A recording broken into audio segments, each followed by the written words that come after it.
Bienvenue sur le podcast La Perte, où nos invités vous racontent leur vie avant et après la perte qui a chamboulé leur existence. Préparez-vous à être inspirés, émus, transformés par ces histoires inoubliables, parce que même dans les moments de douleur, il y a toujours de l'espoir et une possibilité de renouveau. Bonne écoute. Comment vas-tu ? Écoute, ça va bien, je suis ravie d'être là. Moi, je te remercie de participer à ce podcast. Vraiment, des histoires comme la tienne, il y en a pas des masses. Et surtout que j'ai l'impression, comme beaucoup de sujets, il y a beaucoup de tabous autour de ça. Oui, je suis d'accord. Mais c'est vrai que je suis ravie parce que, en fait, je pense que ça va m'aider. Et bizarrement, en fait, j'en ressens souvent en fait, l'envie d'en parler et de partager mon expérience parce que les gens n'osent pas poser des questions. Et donc là, je suis contente qu'on puisse en parler librement. Parce que pour moi, c'est pas un sujet tabou en fait. Ah, super. Mais est-ce que, on va rentrer dans le sujet, hein, chers auditeurs, vous allez savoir de quoi l'on parle. Est-ce que tu as trouvé des ressources pour t'aider en tant que femme qui a traversé, qui est dans cette situation? Tu as trouvé des livres, des podcasts peut-être, ou des témoignages qui ont pu t'aider dans ton quotidien? Alors oui, j'ai fait beaucoup de recherches sur Google pendant mes insomnies. D'accord. Et c'est vrai que j'ai beaucoup cherché dans les blogs que j'ai pu trouver. Et effectivement, j'écoute aussi beaucoup de podcasts sur la perte, etc. Alors que ce soit d'un parent, d'un enfant ou autre. Et ça m'a beaucoup aidé en fait sur comment on peut gérer finalement la perte d'un parent ou d'un conjoint et quel comportement adopter vis-à-vis des enfants. Ouais. Donc c'est vrai que j'ai beaucoup... il y avait beaucoup d'interrogations et on est un peu seul. Ah, je comprends. Écoute, on va rentrer dans le vif du sujet. Ouais. Donc là, on est là pour parler de la perte de la mère de tes beaux enfants. C'est ça. Voilà. Donc pour resituer pour donner un petit peu le cadre, donc cette femme a été mariée à ton conjoint actuel. Oui. Ils ont eu 2 enfants ensemble. C'est ça. Ils se sont séparés. Oui. Puis vous vous êtes rencontrés, vous vous êtes mariés, et cette femme est décédée. Oui. Ok. Elle est décédée combien de temps après votre mariage ? Elle est décédée le 11 mars 2023. Et Adam, mon fils, avait 3 mois. Il est né en décembre 2022, donc elle est morte en mars. Donc il avait, entre 3 et 4 mois. Donc... Ouais, 1 an à peu près, un peu plus d'1 an. Enfin, vous étiez en ménage depuis un peu plus d'1 an. Oui. Et puis elle est décédée. C'est ça. D'accord. Le 11 mars. Ok. Bon, on va rentrer dans le vif du sujet. Alors, ah oui, pardon, avant de dire ça. Donc, on va pas rentrer dans l'intimité de cette femme, mais est-ce que quand tu t'es mis en couple avec... Parce qu'elle était malade, il me semble. Oui. D'accord. Est-ce que quand tu t'es mis en couple avec ton conjoint, tu savais que ces jours étaient comptés ? Non, pas du tout.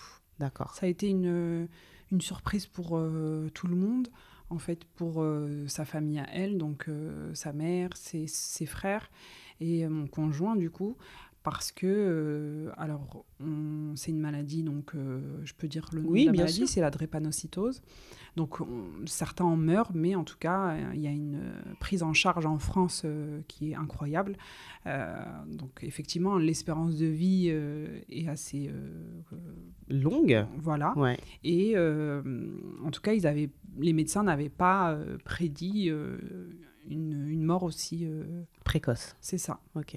De ce que moi, j'ai eu comme information. Peut-être que mon conjoint en sait sûrement plus que moi et peut-être ne m'a pas partagé toutes les informations, mais en tout cas, ils n'avaient pas prédit qu'elle meure aussi jeune.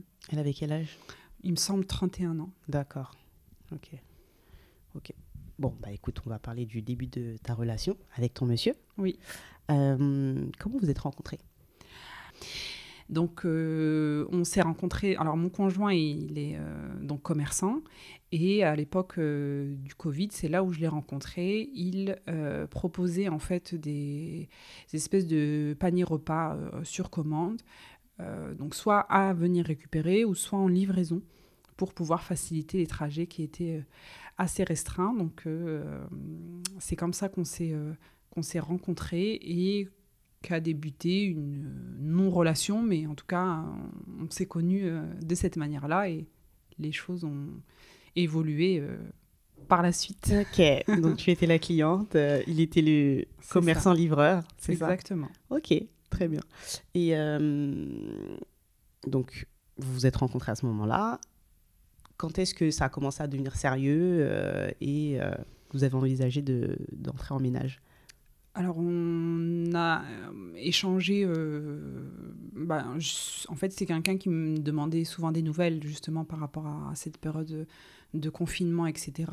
Et à un moment donné, quand on en est sorti, tout le monde un peu se félicitait et puis se racontait un peu l'expérience. Donc, c'est vrai qu'on a beaucoup échangé sur les ressentis, sur les émotions, etc. C'était quelqu'un qui était très à l'écoute. Et à partir de l'année, je dirais, oui, plutôt en début d'année 2021, où les choses ont commencé à être... finalement, est apparu un peu le manque quand la personne, elle t'écrivait pas, Ouais. ou tu la croisais pas, Ouais. etc. Donc, ça a commencé petit à petit à s'installer, sans que je puisse, moi, avoir tous les tenants et aboutissants sur sa vie privée. D'accord. Et puis, après, les sentiments, finalement, s'installent, sans qu'on s'en rende compte. Ouais. Et puis après, on a un peu plus échangé sur les situations personnelles L'un et de de l'autre. chacun, exactement. Et bizarrement, ça ne m'a pas fait peur à ce moment-là. Qu'est-ce qui ne t'a pas fait peur? Le fait qu'il soit papa de 2 enfants. Donc la maman s'en occupait comme elle pouvait, mais il m'avait dressé un portrait où effectivement c'était une maman qui aimait ses enfants, mais qui ne pouvait s'en occuper comme elle pouvait par rapport à sa maladie, en sachant qu'elle avait des rendez-vous réguliers à l'hôpital où elle pouvait, à des moments donnés, passer 4 jours comme un mois. D'accord. Okay. Donc, c'était une situation qui était un petit peu particulière, mais l'idée, c'est que lui, en fait, était très... comment dire ? Il avait vraiment cette envie, ce besoin de faire en sorte que les enfants voient leur mère le plus souvent possible, même dans un cadre médical en tout cas. D'accord. Il allait régulièrement emmener les enfants à l'hôpital, elle descendait au rez-de-chaussée et il passait deux un moment avec elle et ça lui faisait du bien et ça lui redonnait, je pense, du baume au cœur de voir ses enfants. De voir ses enfants dans un cadre qui n'était pas évident, mais en fait, elle avait, je pense, beaucoup de transfusions. D'accord. Parce que je crois que c'est une maladie liée au sang. Ouais, c'est les globules. Oui. Il me semble que c'est une maladie liée aux globules, lesquels rouges ou blancs, je ne sais plus. Donc, elle les voyait à l'hôpital. Enfin, voilà, il mettait un point d'honneur à faire en sorte que les enfants voient leur mère. C'est ça. Ok, donc tu étais au courant de la situation, tu savais que voilà, ils s'étaient séparés, que les enfants étaient jeunes en plus, ils avaient quel âge à l'époque? Le deuxième avait 2 ans et le plus grand avait 4 ans. Ok, donc voilà, tu savais qu'il y avait 2 enfants en bas âge, oui. qu'il y avait une séparation et que la mère était malade, oui. Une maladie qui pouvait en tout cas, j'allais dire la faire disparaître, mais en tout cas la mobiliser longtemps à l'hôpital. Oui. Et qu'il fallait en fait... qu'ils allaient plus souvent être chez nous que chez leur maman. Ouais. Et j'étais OK avec ça. D'accord. Donc voilà, il n'y a pas eu de surprise, quoi. Non. Et comment tu as réussi à créer du lien avec ces 2 enfants à lui? Parce que toi, tu n'avais pas d'enfant. Non, j'avais pas d'enfant. D'accord. Donc tu rentres en ménage, tu te maries, tu as déjà 2 enfants Oui. qui sont prêts. Voilà, tu n'as pas eu la grossesse, tu n'as pas eu les vergitures. Enfin voilà, il Oui. y a 2 enfants qui sont là. Comment tu fais pour créer un lien avec eux, sachant qu'ils ont une maman? Oui.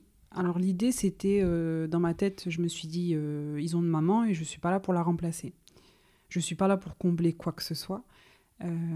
J'avais juste du temps en fait à passer avec eux. Et je me suis dit, je me suis positionnée un peu comme la tata. Et j'ai pas eu de difficulté finalement à porter ce rôle, puisque j'ai la chance d'être tata depuis que j'ai 10 ans. Donc j'avais 10 ans quand j'ai eu mon premier neveu. D'accord. À l'époque, et s'en est suivi 12 autres neveux et nièces. Okay. Donc tu as de l'expérience. Voilà. Donc pour moi, le rôle de tata, c'est le bon rôle. C'est-à-dire qu'on prend que le bon et on laisse le mauvais pour les parents. C'est ça. On punit pas, on ne dispute pas, on frustre pas. C'est vraiment que du bonheur. On va au McDo, on fait des coloriages, des puzzles, etc. Et c'est comme ça que la relation, elle s'est créée, tout en sachant que, puisqu'il passait du temps avec moi à la maison, j'ai commencé dès le début quand même à mettre un certain cadre, surtout vis-à-vis des écrans. D'accord. Voilà, j'étais la tata gentille, mais à un moment donné, je disais non, pas les écrans, venez, on va faire un puzzle, etc. Parce que pour moi, c'était important quand même de ne pas leur donner de mauvaises habitudes à la maison, en tout cas, et d'essayer de garder le même cadre qu'ils avaient, je pense, eux-mêmes chez leur maman. Ouais. D'accord. Donc, du coup, ils ont joué le jeu directement dans cette relation. Il n'y a pas eu de résistance ou quoi? Pas du tout. Alors, eux, ils me voyaient comme la tata. D'accord. Je pense qu'ils étaient petits pour se rendre compte que tu étais l'amoureuse de leur père, peut-être? Exactement. D'accord. C'est venu tardivement. Ok. Donc, ils étaient contents de venir et en même temps, ils étaient aussi contents de retourner chez leur maman aussi. Et puis, je les ai aussi, avec l'accord du papa, très vite intégrés à ma famille, à moi. D'accord. Donc, ils venaient chez mes parents et donc, on a beaucoup de neveux, nièces et moi, j'ai beaucoup de sœurs. Donc, du coup, ils ont tout de suite été charmés par tous les cousins, cousines, etc. D'accord. Donc le plus grand était fier de dire que il avait des cousins. Ah, trop bien. Donc il les nommait et puis il disait lui c'est mon cousin, avec la volonté qu'on puisse acquiescer sur la positive. Donc je disais oui, bien sûr, c'est tes cousins et donc il me disait mais si je fêtais mon anniversaire, est-ce que je pourrais les inviter, etc. C'est trop mignon. Parce qu'ils ont pas de cousins du côté de leur mère? Très peu. À l'époque, ils en avaient pas. D'accord. Et du côté de ton qu'est-ce que je raconte? Du côté de leur père, du coup? Non. Non plus. Non, ok. Oui. D'accord. Mon conjoint, ça a été le premier ils sont 2, un garçon et une fille, et c'était le premier à avoir des enfants. D'accord. Et du côté de la maman, pareil, il n'y avait pas eu de neveux, nièces. D'accord. Voilà. Donc, c'était les premiers, on va dire, petits-enfants des deux côtés. Donc, ils étaient contents et fiers d'appartenir aussi à une famille, même s'ils ne s'en rendaient pas compte tout de suite. Mais en tout cas, ils ont été charmés par l'idée d'avoir des cousins. Du jour au lendemain, 13 cousins, cousines. Donc, ils étaient contents. Et pour moi, c'était vraiment important parce que finalement, ça rendait la chose un peu plus vraie. Aussi pour moi de me dire... ils font partie maintenant de ma famille, même si je me suis toujours dit qu'il fallait que je laisse le temps au temps et que j'y aille progressivement, même si, on en reparlera sûrement tout à l'heure, je me suis aussi mis beaucoup de pression. D'accord. Bon, après, je peux comprendre. Bon, on va en reparler tout à l'heure de toute façon, parce que je pense que cette pression, elle est venue après la perte. Oui. Ok. Est-ce qu'il y a eu des signes avant-coureurs que sa santé, elle était... que sa santé... Sa santé se dégénérait? Ouais, exactement. Alors moi, de mon côté, non. J'ai pas eu de signes. Alors, mon conjoint n'est pas très bavard. de manière générale. Comme beaucoup d'hommes. Et je pense que c'était pas spécialement un sujet tabou, mais il n'avait pas envie de disserter chaque jour sur la maman ou sur son état de santé. Ouais.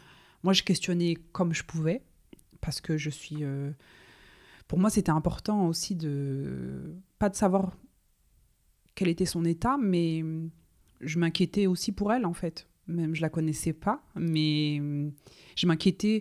Oui, en fait, même si j'étais pas maman, je me disais que ça devait être difficile pour elle de se dire que peut-être une autre femme s'occupait de ses enfants et que elle était dans l'incapacité physique, en tout cas, de pouvoir le faire. Tu l'as déjà rencontrée ou pas du tout? Du coup, une fois. D'accord. Brièvement, mais c'était des présentations officielles ou non. D'accord.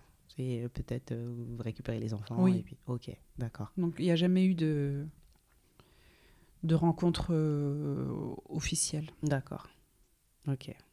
C'est quelque chose que tu regrettes aujourd'hui? Je sais pas. J'ai pas trop d'avis dessus. Je pense que moi, j'aurais accepté de la rencontrer. Peut-être qu'elle le savait, mais c'est vrai que si c'était à refaire, j'aurais aimé pouvoir la rassurer. Et lui dire que j'aurais pris en fait soin de ses enfants. Oh, pique. Attends, je vais te passer un mouchoir parce que tu vas me j'arrive tout de suite. Oui, donc tu disais, t'aurais aimé pouvoir la rassurer, ouais. Oui, parce que... alors, je te dis ça aujourd'hui, mais je me projette maintenant parce que je suis maman aussi, 2-3 enfants. Et effectivement, en fait, c'est des choses qui ne se prévoient pas. Mais peut-être que, même si, en fait, je pensais pas qu'elle allait mourir, parce que je savais que sa situation était compliquée, si je l'avais croisée, je l'aurais rassurée en lui disant que c'était elle la maman et que jamais je lui prendrais sa place, qu'elle soit rassurée en tout cas par rapport à ça.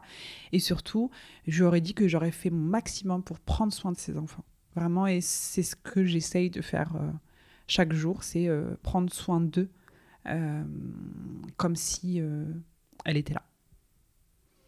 Okay. C'est du coup le cadeau que je peux lui faire moi de là où je suis.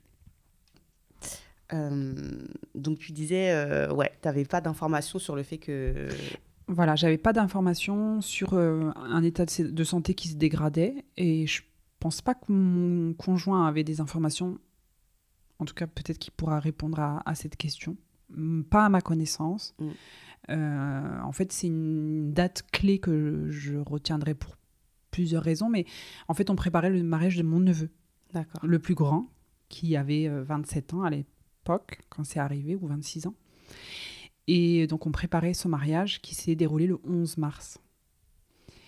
Et donc, il était prévu qu'on lui dépose les enfants le vendredi soir, soit le 10 mars. Et elle ne nous a pas donné de nouvelles.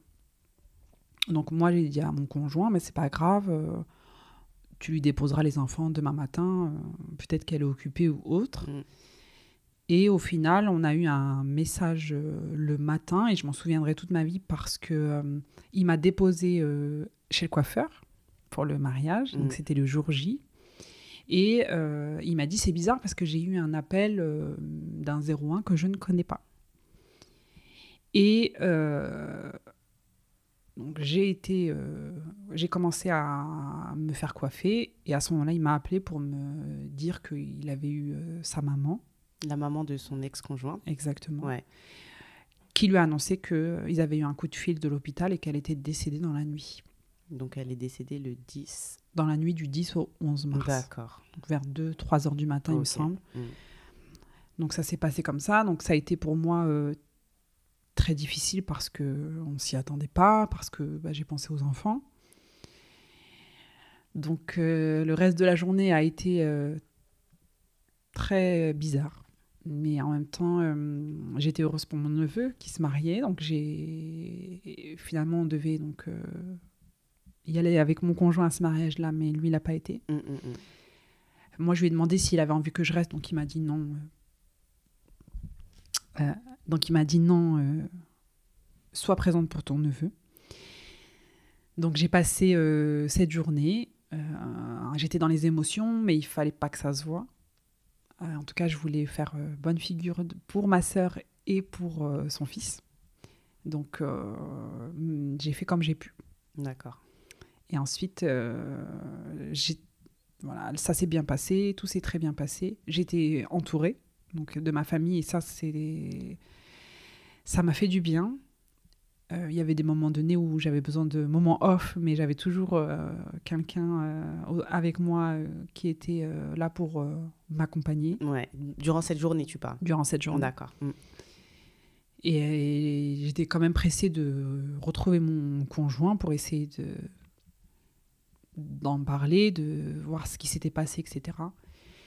Et puis après, dès le lendemain, les choses, elles se sont... D'ailleurs, dès l'après-midi même pour lui, parce qu'il a été directement au domicile de son...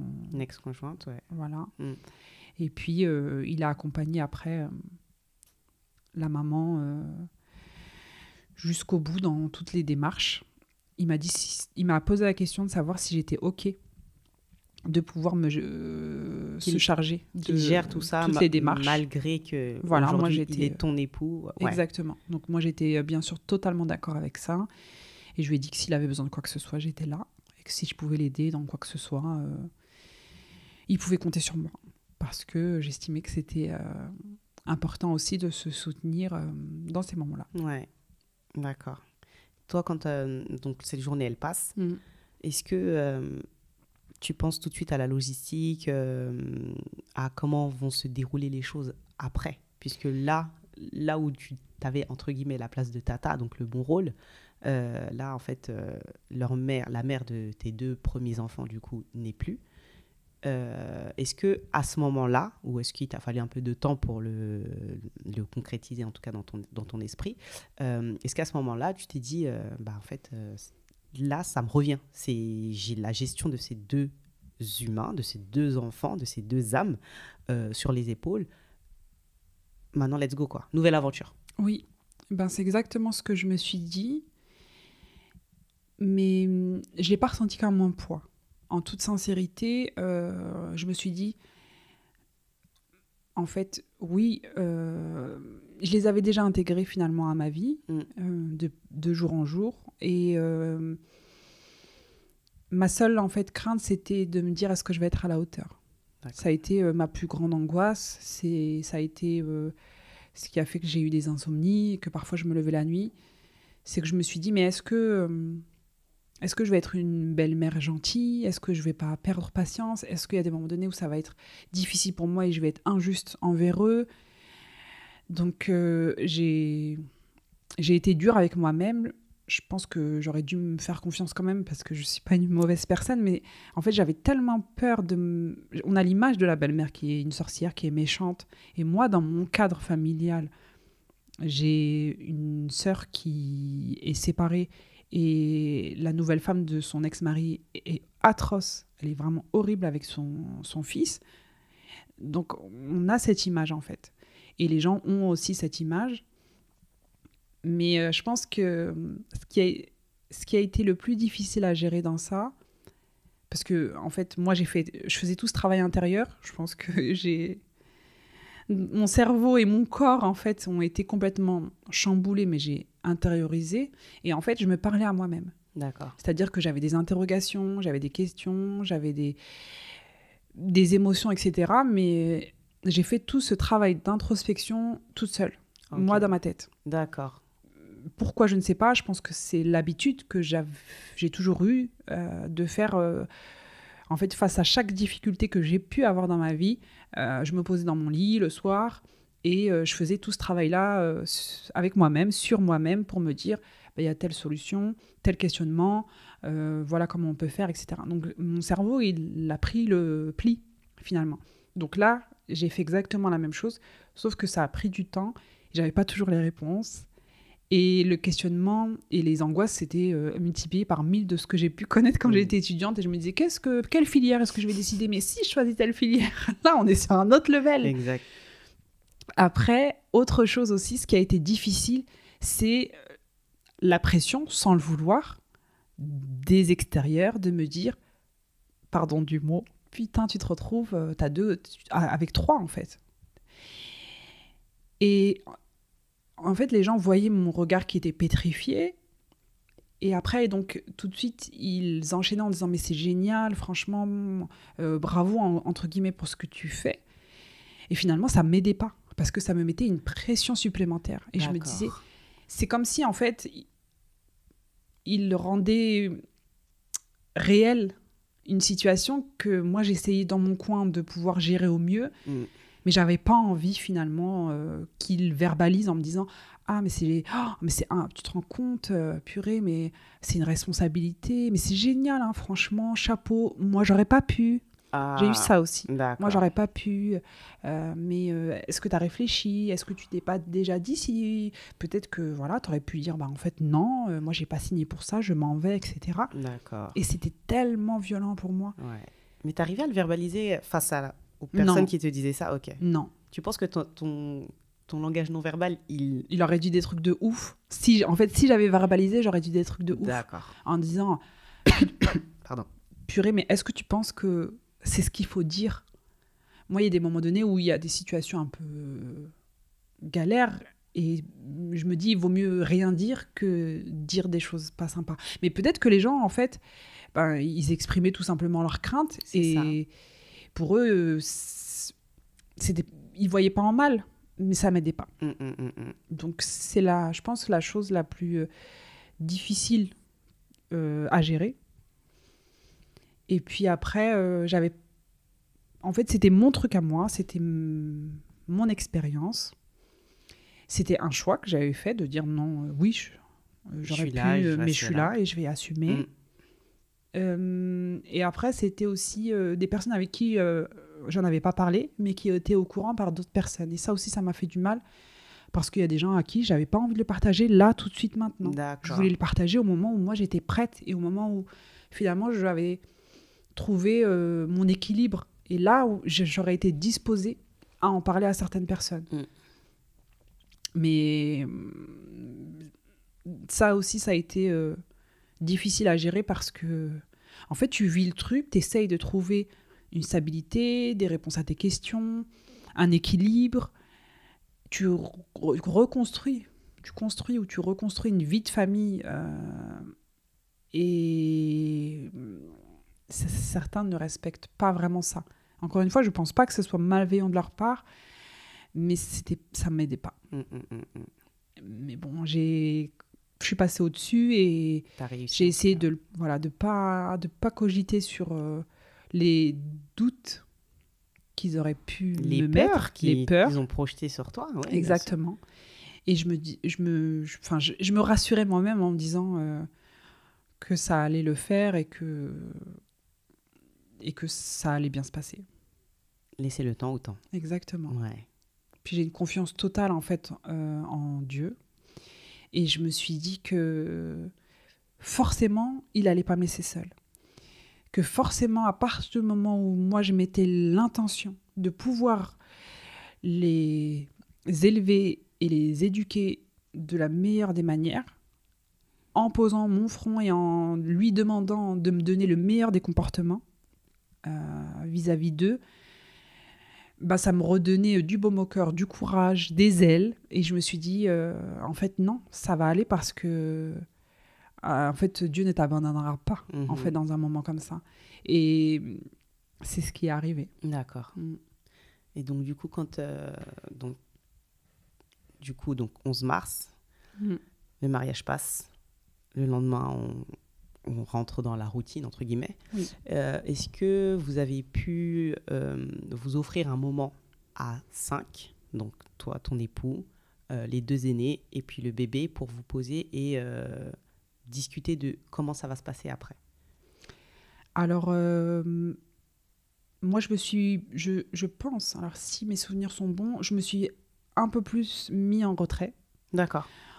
Il fallait d'abord qu'il y ait l'annonce du papa envers ses enfants. Donc, j'étais à côté. Je lui ai demandé s'il voulait que je les laisse seuls. Donc, il a été au parc avec eux. Il leur a annoncé. Donc, le grand a pleuré. Mais le deuxième ne comprenait pas vraiment ce que ça voulait dire. Il était petit. Il avait 2 ans, c'est ça? Alors, à ce moment-là, je crois qu'il en avait 3. Ok. Et ensuite, une fois que... Alors, de ce qu'il m'a raconté, une fois qu'il y a eu les émotions, il les a beaucoup rassurés, ils ont verbalisé, le papa aussi, en leur disant qu'il n'allait pas les laisser, que ça allait bien se passer, que maintenant ils avaient un petit frère, etc. Ils ont repris un peu...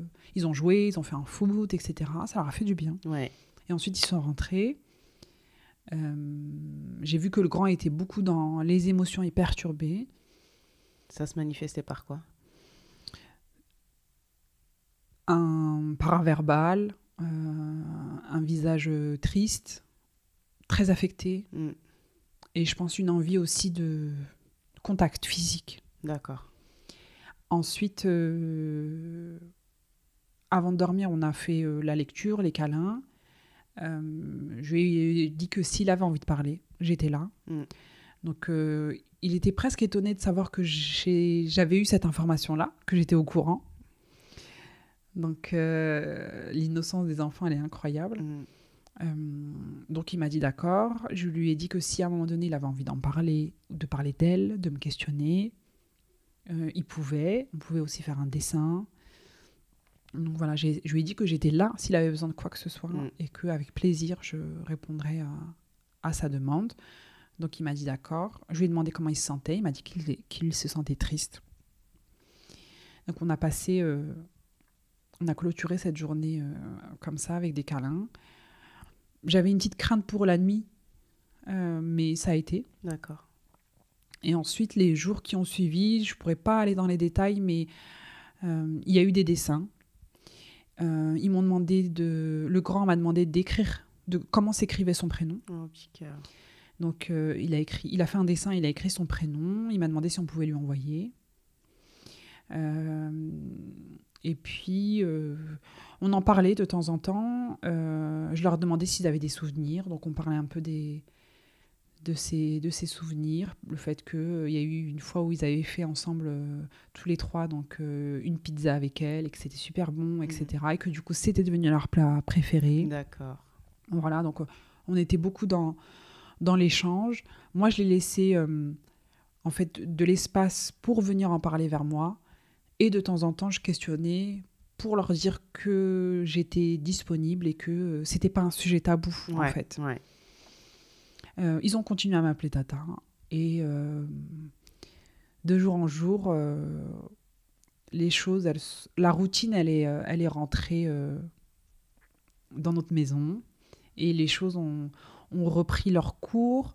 On a essayé d'occuper leur week-end.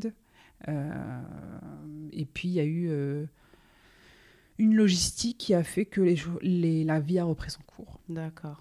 Vous avez eu besoin de... Enfin, je ne sais pas si, avec ton époux, par exemple, vous vous êtes dit que des changements allaient devoir être faits par rapport au fait que là, il n'y a pas une maman qui peut les récupérer ponctuellement et que là, ils vont vivre avec vous à 100%. Bon, après, je pense qu'ils ont encore des tatas, des tontons, des grands-parents du côté de leur maman, mais...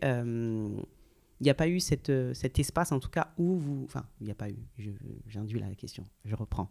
Est-ce que vous vous êtes donné la chance d'avoir un espace dans lequel où vous vous donnez...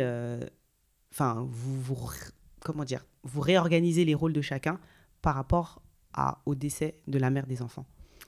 Alors, en fait, quand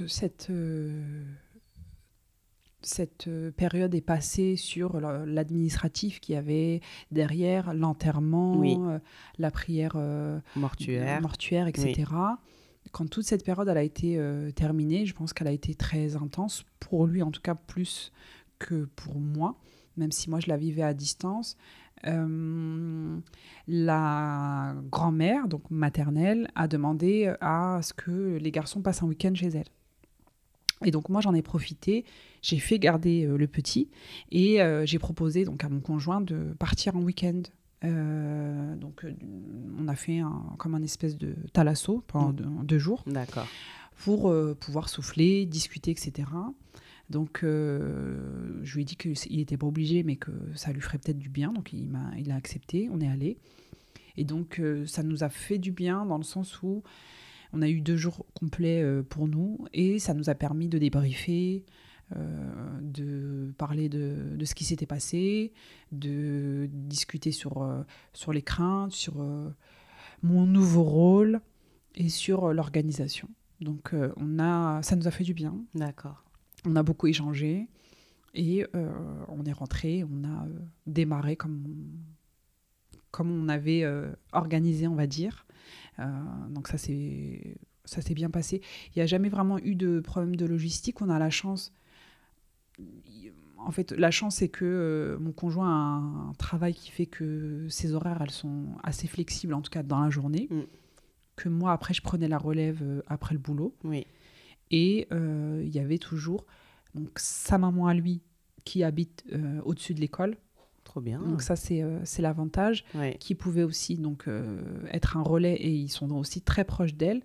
Et puis, il y a eu donc le désir de la grand-mère maternelle d'avoir un lien encore plus fort avec les petits-enfants parce que la perte de sa fille a été un traumatisme pour elle. C'était sa seule fille. Elle a des garçons et c'était sa seule fille. D'accord.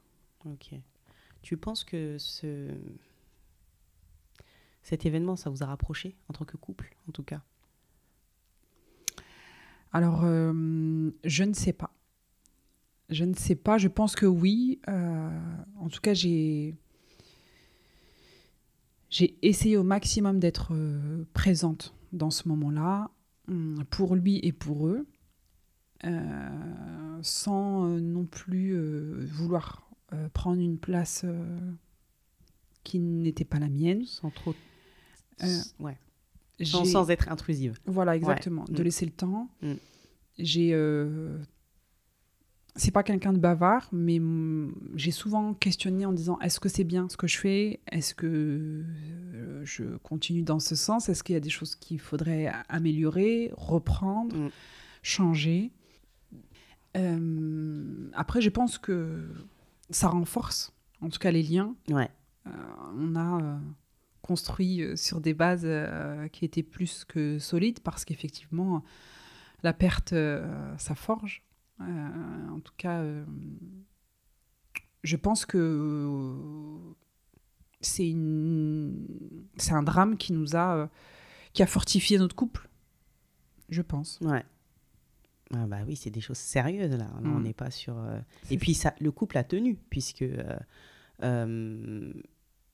ça peut péricliter quelque chose. Oui. Parce que comme tu l'as dit, les gens qui ont projeté leur peur sur toi en mode... si t'as pas signé pour ça, oui.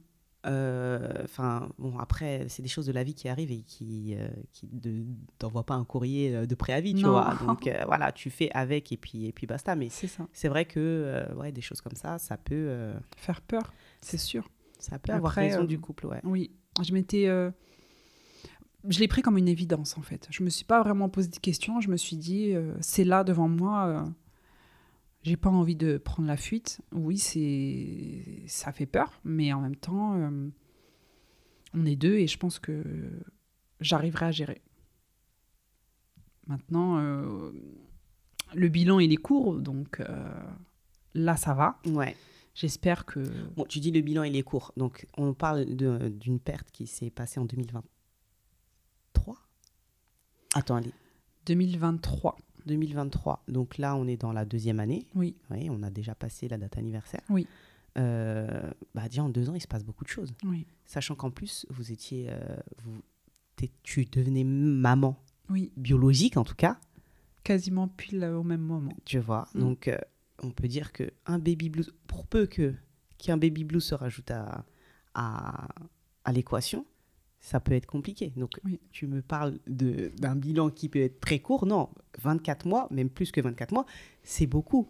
Oui. Et surtout que ça arrivait, vous êtes un jeune couple marié, vous venez d'avoir un enfant, mais en fait, rien que ça, c'est un mauvais cocktail pour beaucoup de personnes. Oui. Tu vois. Donc là, tu viens rajouter 2 enfants qui étaient déjà là, la perte de la mère de ses enfants, ça, non, moi, après, je ne veux pas faire comme ce que tu décrivais tout à l'heure, quand tu disais que, voilà, tu essayais de trouver ton équilibre, et puis les gens venaient te dire que, mais c'est génial ce que tu as fait, et ceci, cela.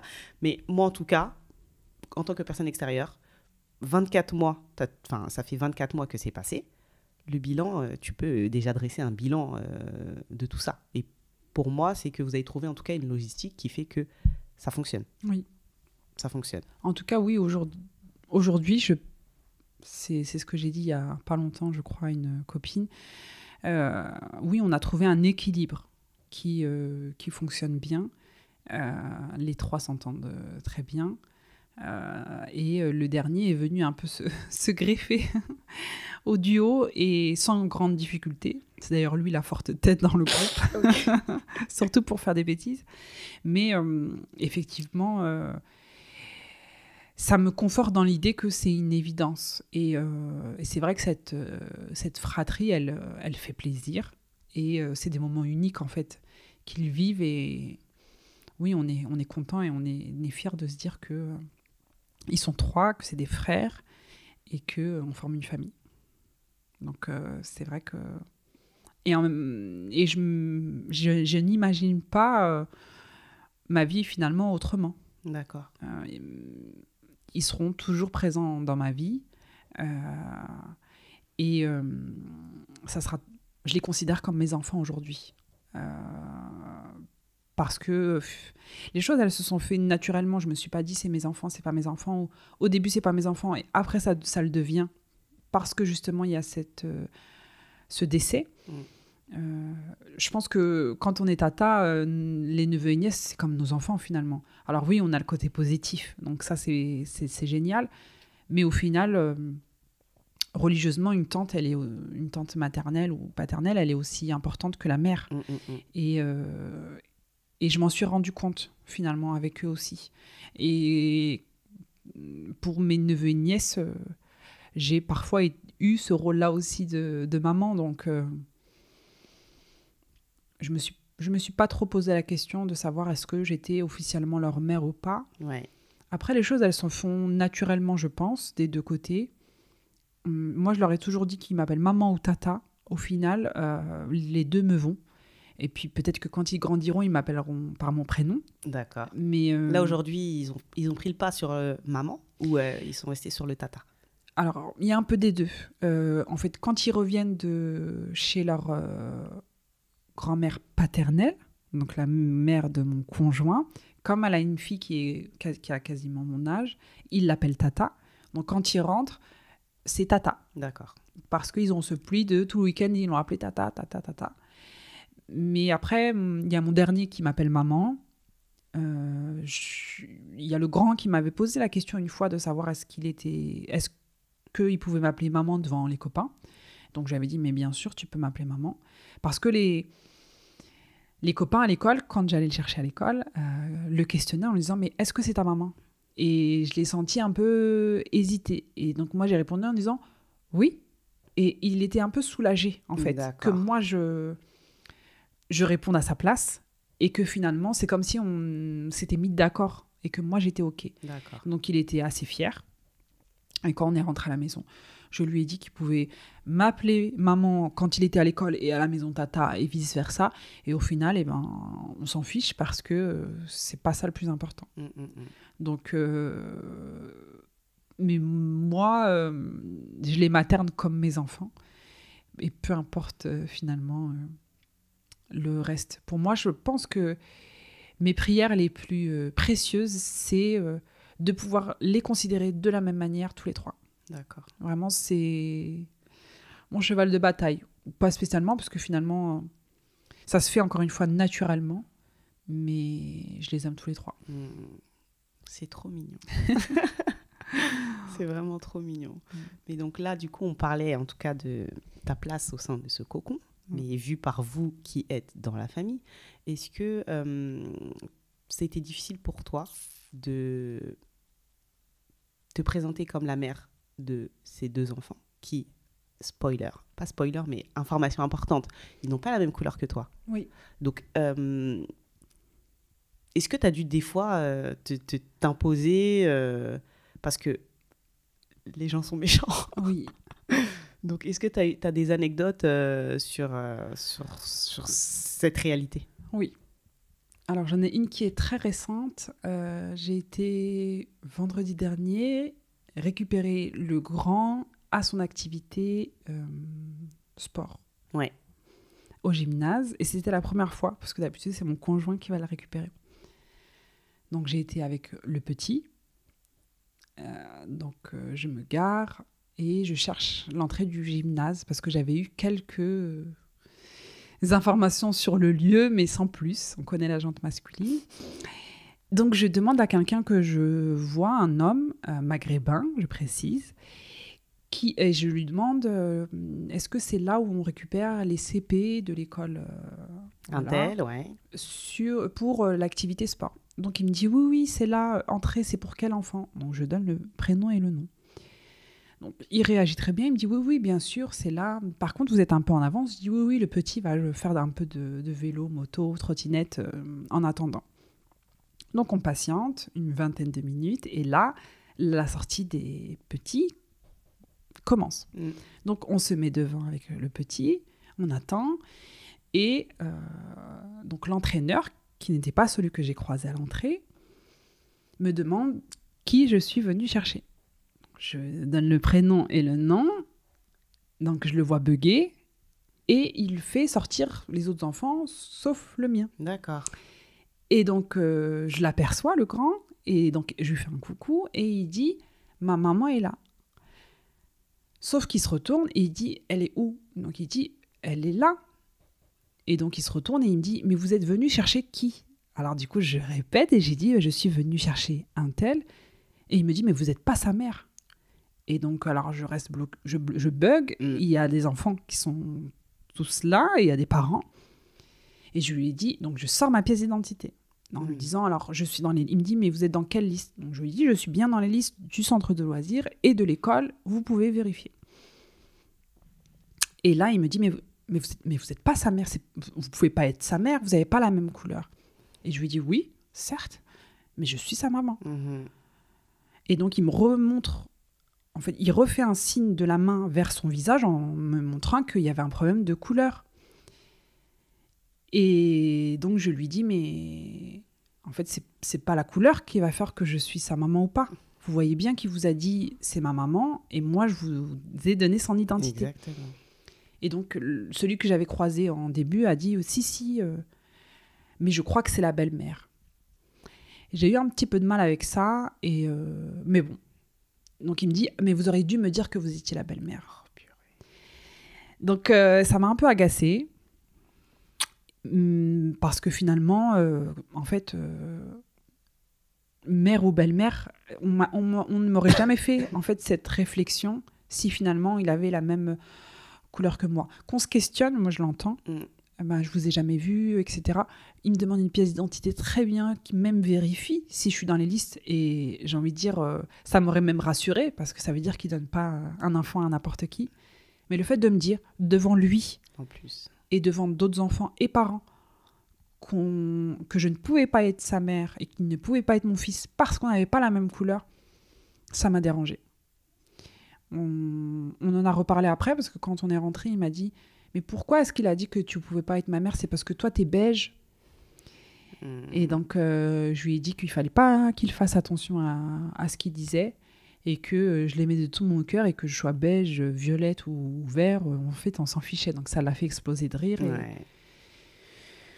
Donc, c'est une des anecdotes. Il y en a plein d'autres, mais c'est vrai que j'en ai beaucoup de maghrébins. C'est triste, mais... on me dit souvent, mais t'es pas leur mère, mais des gens que je ne connais pas. Hein. D'accord. Une fois, on sortait du parc et il y a un monsieur qui passe en vélo et il me dit en arabe, mais ça se voit que c'est pas tes enfants. Comme ça, gratuitement. Comme ça. Et donc il est reparti en vélo et j'ai même pas pris la peine de répondre, mais j'ai eu quelques réflexions et j'ai aussi beaucoup de regards, des regards. Interrogateur. Oui, interrogateur. Les gens se questionnent, je pense, d'une manière un peu insistante. Ouais. Mais bon. Sans faire preuve de discrétion, Non. j'imagine. Non. Après, je vais mettre les pieds dans le plat, mais très rapidement. Parce Oui, que vas-y. Non, il n'y a pas de problème. Ça mériterait une discussion peut-être plus poussée, mais peut-être pas maintenant. Moi, j'ai eu des difficultés aussi vis-à-vis de ma mère, qui a eu beaucoup de mal à accepter que je puisse endosser ce rôle par peur, par crainte d'une surcharge, d'un burn-out ou autre. Pour elle, 3 enfants, c'était beaucoup. D'accord. Et c'est beaucoup trop pour sa fille. Donc, ça a été un peu un sujet conflictuel. Le regard des gens, que sa fille se retrouve avec du jour au lendemain 3 enfants, dont 2 de couleur, déjà qu'elle a pris quelqu'un de couleur, et que moi, j'étais pas fan, parce que moi, ma fille, je voulais qu'elle se marie avec un maghrébin, Ouais. etc., etc. Donc, j'ai un peu bousculé tous les codes. Donc, ça a été un peu, pas un sujet de dispute, parce que je vais jamais au conflit Oui. avec elle, mais c'est une décision qu'elle a eu du mal à accepter. D'accord. Il y avait un malaise autour Il y de avait tout un ça. malaise. Il y avait un malaise, il y avait une crainte, et puis elle est très directe. Elle a 0 filtre. Elle te balance les choses sans réfléchir Ouais. et sans se demander si ça peut ou pas blesser. Ouais. Donc, on aborde souvent le sujet et je lui dis ce que je pense, très calmement. Mais j'ai ce truc, du coup, de jamais me plaindre, en tout cas à elle, parce que je sais qu'elle saisira l'occasion, la faiblesse ouais, pour me dire « je t'avais prévenu », etc., etc. Donc, à elle, je me confie pas. En tout cas, pas sur ce sujet-là. Je lui dis que tout va bien et que je suis très contente et que j'appelle plus mes sœurs si j'ai un questionnement ou une interrogation ou un besoin de parler, parce que je sais que malheureusement, elle ne pourra pas comprendre et remettra en question en fait ou en cause les choix, alors que c'est pas l'objectif. Comme on a envie de se plaindre de ses enfants, ben, on se plaint de ses enfants. Exact. Même si on les aime, il y a des moments donnés où ils nous sortent par la tête. C'est ça. Mais je ne m'autorise pas, malheureusement, à me confier à elle parce que ça reste un sujet qui est sensible et compliqué pour elle. D'accord. Je respecte, c'est une génération... voilà, elle a grandi en Algérie, elle est venue... elle était très jeune, elle a fait ce qu'elle pouvait, elle a éduqué 6 filles, donc c'est vraiment pas évident. Et puis c'est une fracture générationnelle aussi, donc je pense que ça, il faut le respecter. Elle apprécie de plus en plus son conjoint et ça, j'en suis très contente. Super. Donc finalement, c'est le principal. Après, elle ne refuse pas de les voir, ni de leur venue, ni quoi que ce soit. Hein, mais c'est nouveau, c'est vraiment, voilà, c'est vraiment de la j'ai chamboulé ouais. tous les codes, en fait, finalement, traditionnels. C'est ça. Mais j'ai du coup pu avoir, et je remercie Dieu, le soutien total de mes 5 sœurs, mes 5 grandes sœurs, parce que je suis la dernière d'une fratrie de 6 enfants. Et bien évidemment, le soutien de mon père, qui est incroyable et qui me donne une force inestimable. D'accord. On l'entend et on embrasse ton papa, oui. s'il accepte. Oui. Voilà. On le salue, on va dire ça comme ça plutôt, c'est mieux. D'accord. Donc là, on va passer sur... non, est-ce que... la question, c'est quelle est ta plus grande fierté dans ce parcours et ta plus grande vulnérabilité? Donc, je vais reformuler. Donc, tu nous as exposé tout le cheminement, en fait, de la rencontre jusqu'au décès et jusqu'à ton rôle que tu prends dans cette famille. Est-ce qu'il y a des moments... Quels sont tes plus grands moments de fierté et tes plus grandes vulnérabilités? Sachant que je pense que le fait d'avoir une maman qui ne peut pas répondre... Il parle avec les... Ouais, il fait des signes aux enfants. On va laisser. Je pense que le fait d'avoir une maman avec laquelle tu ne peux pas te confier sur tes problématiques familiales, c'est dérangeant. Mais par rapport à tout ce que tu as vécu avec ton conjoint, Ouais. Quelle est ta plus grande fierté dans tout ça? Je pense que ma fierté, c'est le fait d'être le deuxième adulte, la deuxième adulte référente pour eux, de venir me voir quand ils ont une question, un bobo, une envie, un problème. Ça, je pense que c'est ma fierté de me dire que ils m'ont accepté parce que je suis devenue, après leur papa, la personne référente. Et ça, c'est un bonheur parce que j'aime qu'ils puissent compter sur moi et qu'ils sachent, je leur répète tout le temps, qu'ils peuvent compter sur moi et que je serai là quoi qu'il arrive et que rien n'est insurmontable. On est une équipe. Je leur dis on est une équipe et on va régler les choses, les problèmes ensemble. Ouais. Donc ça, c'est une fierté pour moi de me dire qu'aujourd'hui, je suis là et ils me sollicitent. Ouais, c'est très bien. Donc c'est génial. Ouais. Donc c'est que tu as réussi à faire de ta personne une safe place pour eux. Oui. C'est génial. C'est trop génial. Ouais. On va y arriver. Et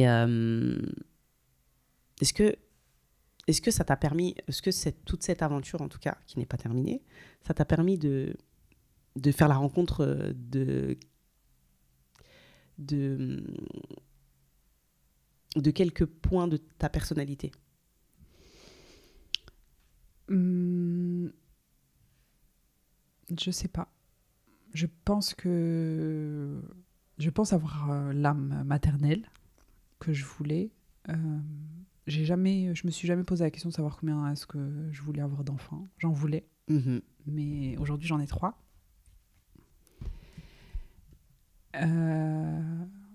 Je suis ultra sensible, donc il faut que personne ne touche le moindre de leurs cheveux qu'ils n'ont plus, parce que le papa rase les cheveux tous les mois. D'accord. Donc oui, je me suis rendu compte que j'étais vulnérable quand il s'agissait d'un des 3. Et ça, c'est nouveau pour moi. D'accord. Parce que si le grand est triste, eh ben, je le suis. S'il subit une injustice, ça me fend le cœur. Si quelqu'un l'embête, je vais me transformer en dragon. En dragon. Ouais. Prête à exterminer tous les méchants. Voilà. Donc effectivement, la vulnérabilité, je pense qu'elle est là. Okay. Cette extra-sensibilité pour les 3, l'envie de les protéger, de les conseiller. Et puis c'est une déformation aussi professionnelle, parce que comme j'envoie des vertes et des pas mûres, ça m'aide pas tout le temps. Tu peux nous rappeler ce que tu fais dans la vie, hein? Je suis responsable du harcèlement scolaire dans le 92. D'accord. Donc on envoie des histoires pas jolies. Et donc ça fait qu'on peut se lever la nuit à 4h du matin en se disant il s'est passé ça. Imagine ça leur arrive, etc. Donc bon. On dédramatise et on se dit que ça fait partie de la vie et que tout va bien se passer. Mais c'est vrai que parfois je psychote un peu. Mais j'essaye d'être prévenante, de bons conseils et puis leur donner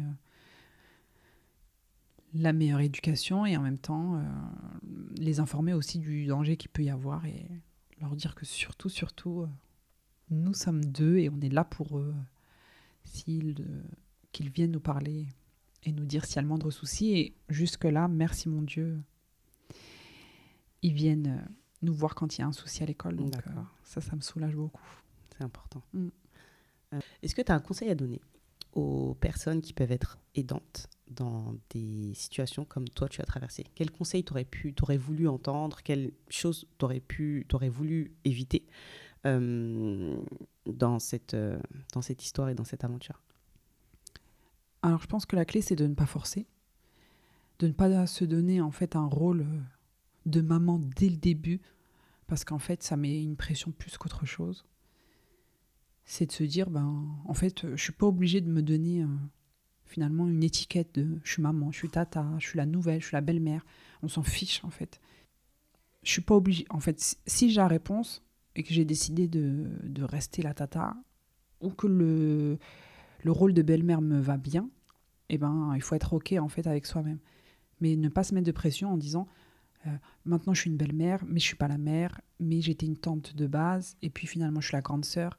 Je pense qu'il ne faut pas se mettre la pression. En fait, c'est ce que je me serais donné comme conseil.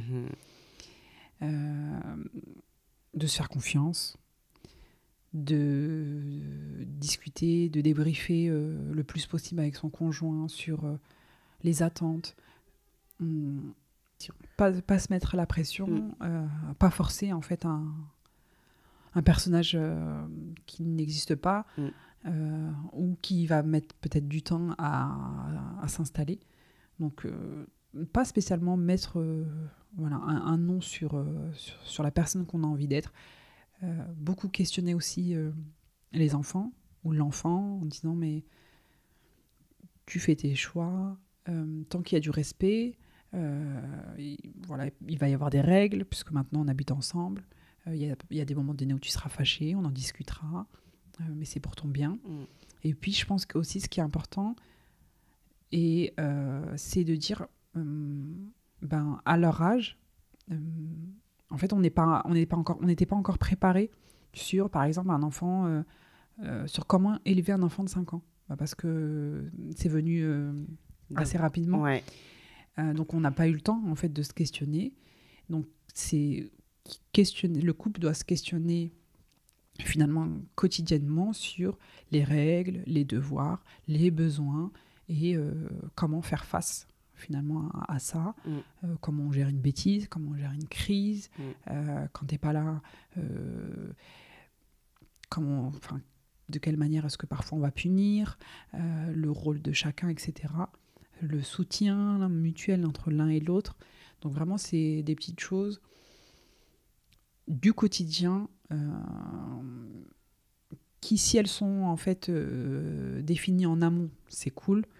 Mais après, finalement, c'est le quotidien qui va venir en fait redéfinir un peu les axes de l'éducation que nous, on aimerait leur donner. Et ensuite, on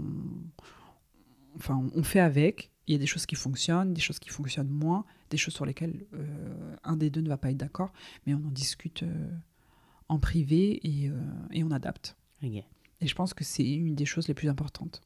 Finalement, c'est de se dire, on les éduque, on leur donne un héritage, en fait, les bases qu'ils vont avoir quand ils seront adultes. Il y a des choses qui vont laisser, il y a des choses qui vont rester. Donc on a un rôle tellement important que oui, c'est dur parce que parfois on culpabilise. Moi, je me dis, mais je ne suis pas la maman, c'est dur de punir. Et quand je punis, c'est pour leur bien. Mais je culpabilise.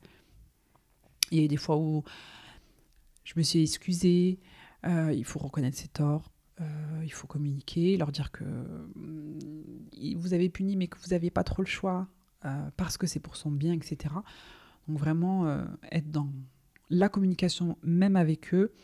Et puis après, c'est des petits êtres qui sont incroyables parce que ils comprennent et ils sont OK avec le cadre. Ils ont besoin d'un cadre. Ça, je l'ai beaucoup appris dans le cadre professionnel. Et ça, c'est vrai que mon expérience m'a beaucoup aidée. Les enfants ont besoin qu'on leur mette un cadre. Et s'ils n'en ont pas, ils sont complètement perdus. Et ça fait des êtres qui ne sont pas finis, qui ne sont pas construits plus tard. Donc je me rassure aussi avec ça. Ok. C'est très bon. Du coup, on arrive sur la dernière question. Enfin, sur la clôture, en tout cas, on va clôturer. Si un jour ces enfants devenus adultes écoutent cet épisode, que voudrais-tu qu'ils entendent de toi ? Alors, je m'imagine beaucoup avec eux adultes. Ça me remplit d'émotions. J'espère qu'ils seront heureux, fiers que je fasse partie de leur famille, qu'il n'y a pas le lien du sang, mais je les aime profondément. J'espère que ce lien ne se brisera jamais, et en tout cas je ferai en sorte que ce lien se fortifie de plus en plus. Je leur dirai que j'ai essayé de ne faire aucune différence entre le dernier et eux, que j'aurais donné de ma personne, que c'était pas toujours évident et que parfois j'ai pu peut-être les contrarier, Mais j'ai essayé de faire tout ce que j'ai pu. J'espère avoir pu leur donner, en tout cas, la meilleure des éducations. Pour pouvoir faire honneur aussi à leur maman qui est décédée, que j'ai jamais voulu la remplacer, mais en tout cas, j'ai voulu être un soutien, un appui, une référence en tant que mère. Et j'espère que ils en sont heureux et que j'ai pu leur apporter ce qui va faire, ce qui fera d'eux demain des personnes accomplies en fait, épanouies, stables, qui ont eu finalement l'amour d'une maman et d'un papa. Et je me rassure aussi en me disant que finalement les liens ne sont pas spécialement que les liens du sang, puisque moi j'ai une tata qui n'est pas une tante, mais qu'on connaît depuis petit et que j'ai toujours considérée comme une tante, et que encore jusqu'à aujourd'hui, je l'appelle dès la moindre occasion, et j'essaye de la voir pendant les fêtes religieuses, etc. Parce que elle m'a marquée en fait, et elle nous a apporté tellement, et j'oublierai pas tous les moments qu'on a pu vivre avec elle, les moments de bonheur, toute la joie qu'elle a apportée dans notre maison. Donc moi, je suis persuadée que ce ne sont pas les liens du sang en fait qui font la relation. Donc je leur dirais que moi je suis ravie de faire partie de leur vie, et je les remercie aussi de m'avoir finalement accueilli naturellement dans leur vie, ils n'étaient pas obligés. Leur dire que je suis ravie de faire partie de leur famille et qu'ils fassent partie de la mienne, en espérant qu'ils soient fiers de moi, comme je suis fière d'eux. Et ben c'est entendu. J'espère qu'ils auront l'occasion d'écouter ces mots. J'espère. Voilà. Avant de te laisser, j'ai une petite question. C'est est-ce que tu as pris le temps de te faire accompagner à un moment donné dans ce cheminement? Je sais qu'au début, voilà, tu as fait beaucoup d'introspection seule. Pardon. J'entends que tu as 5 grandes sœurs qui sont prêtes à t'écouter quand tu as besoin de parler. Mais est-ce que tu as fait appel à une professionnelle de santé, une psychologue ou autre pour t'accompagner dans ce cheminement-là, ou pas du tout? Alors, j'ai une ancienne collègue qui est psychologue, avec qui j'ai travaillé pendant 2 ans, qui m'a beaucoup accompagnée par téléphone. On s'appelait souvent, je faisais des audios, je lui exprimais un peu mes angoisses, mes questionnements, et elle m'aidait à remettre des idées, les idées au clair. Elle m'aidait aussi à mettre des mots sur les émotions, sur ce que je ressentais. Elle accueillait en fait mes angoisses, mes doutes, et ça m'a fait beaucoup de bien. Donc c'est vrai que en fait, elle m'a accompagnée un peu naturellement, parce que on échangeait beaucoup quand j'étais enceinte, et elle m'a aussi beaucoup accompagnée pendant mon accouchement, qui a été un accouchement qui n'était pas évident, et j'avais beaucoup besoin d'extérioriser. Et quand il y a eu ce drame-là, elle a été du coup encore plus présente, et ça m'a beaucoup aidée d'avoir quelqu'un qui m'aidait à mettre des mots, à verbaliser sur ce que je ressentais, à m'aider à me sentir moins coupable. Donc ça m'a fait beaucoup de bien. D'accord. Donc à ne pas négliger. Non, vraiment ça peut aider. Alors certaines n'en ressentiront pas le besoin, mais moi l'accompagnement s'est fait naturellement, mais par le passé j'avais déjà consulté une psychothérapeute et une psychologue sur des événements de ma vie qui avaient été compliqués, et ça m'a beaucoup aidée donc à faire justement tout ce travail. Et en fait c'est ce qui a aussi développé que moi j'ai fait après toute cette introspection seule dans ma tête, parce que j'avais aussi les outils, les billes pour pouvoir me questionner, apporter des réponses et mettre un peu de lumière et de clarté dans les événements de ma vie. D'accord. Ok. En tout cas, merci de m'avoir permis de pouvoir partager cette expérience. C'est la première fois. Avec plaisir. Et c'est moi qui te remercie déjà de t'être prêté au jeu. Et mon souhait véritable, c'est que, voilà, que ton témoignage soit entendu, qu'il puisse aider d'autres personnes qui traversent cette situation. Mais c'est surtout que si ça peut ouvrir la parole, en tout cas autour de toi, peut-être que tu le feras écouter à ta maman et qu'elle se rendra compte de l'impact de sa... Comment dire, de sa réaction, en tout cas vis-à-vis de tout ça. Oui. Peut-être que, enfin voilà, ça ouvre le champ des possibles. Voilà. Bon, après, moi, je suis quelqu'un, j'aime imaginer que le champ des possibles, ça soit que du positif. Bien sûr. Donc, non, c'est moi vraiment, je te remercie fort. En tout cas, voilà, merci de m'avoir permis de partager mon expérience. Et puis, parce que en fait, moi, je pense que le fait d'en parler, de mettre des mots sur des situations, sur des drames, sur des conflits, en fait, aide fortement à y voir plus clair, à prendre du recul. Et je trouve que ça, c'est un drame, mais c'est une expérience de vie. C'est une épreuve qui est difficile, qui a pu l'être, qui le sera aussi peut-être demain. Mais il y a de très belles choses qui en ressortent à côté et donc il faut aussi s'accrocher au positif. En tout cas, merci beaucoup. Entendu, merci beaucoup. Est-ce qu'il y a un sujet sur lequel je ne t'ai pas lancé et que tu voudrais peut-être prendre le temps de poser ta parole dessus ?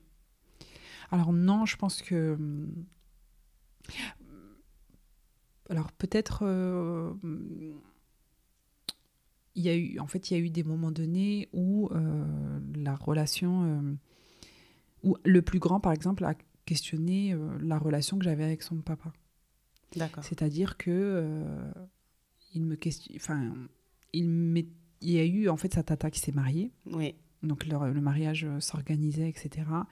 Et il a verbalisé que lui, il souhaitait pas que je sois l'amoureuse de son papa. Il souhaitait pas qu'on se marie. Et donc, je l'ai pris à la légère, à la rigolade. Je lui ai dit que j'entendais son choix et que je le respectais. Je lui ai demandé s'il avait envie de me donner les raisons. Il m'a dit non, juste comme ça, j'ai pas envie. Donc d'accord. Et en fait, on en a reparlé plusieurs fois.